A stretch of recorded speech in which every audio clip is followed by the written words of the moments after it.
మనం ఎలా జీవించాలో ఎవరిని ఎందుకు అడగకూడదు? సలహాలు, అభిప్రాయాలతో నిండిన ఈ ప్రపంచంలో ఒక ప్రశ్న మిగిలే ఉంది.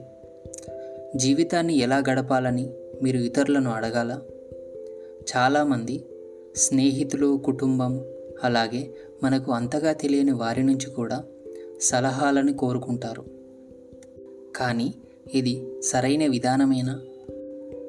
ఎలా జీవించాలో మీరు ఎవరిని ఎందుకు అడగకూడదు అనటానికి మొదటి కారణం ఇండివిజువాలిటీ, అంటే వ్యక్తిత్వం.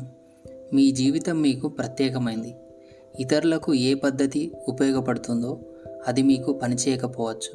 ఎందుకంటే డిఫరెంట్ లైఫ్ స్టైల్స్లో ఉన్న వ్యక్తులు డైవర్స్ ఇండివిజువల్స్గా ఉంటారు.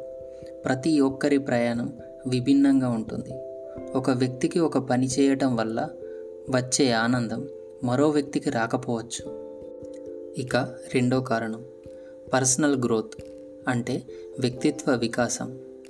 జీవితంలోని సమస్యలను కానీ సవాళ్ళను కానీ మీ సొంతంగా, అంటే స్వీయ అనుభవంతో గుర్తించడం వ్యక్తిగత వృద్ధిని, అలాగే మీ ఆత్మస్థైర్యాన్ని పెంచుతుంది.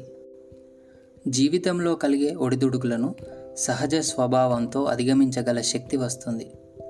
భవిష్యత్తు సవాళ్లను ఎదుర్కొనే మీ సామర్థ్యాన్ని బలోపేతం చేస్తుంది. ఇక మూడో కారణం అథెంటిసిటీ, అంటే ప్రామాణికత.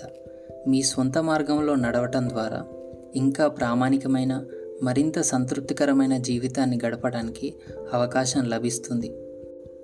అలాగే ఆనందాన్ని రెట్టింపు చేస్తుంది.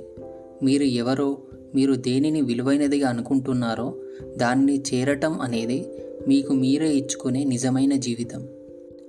సో తర్వాత మీరు ఎవరినైనా ఎలా జీవించాలో అడగటానికి ముందు ఒకటి గుర్తుంచుకోండి. ఏంటంటే బెస్ట్ గైడెన్స్ అనేది మీ మనస్సు నుంచే వస్తుంది. మొదట మిమ్మల్ని మీరు నమ్మండి. మీ మనస్సు చెప్పేది అనుసరిస్తూ మీకు సరైనది అనిపించే జీవితాన్ని గడపండి.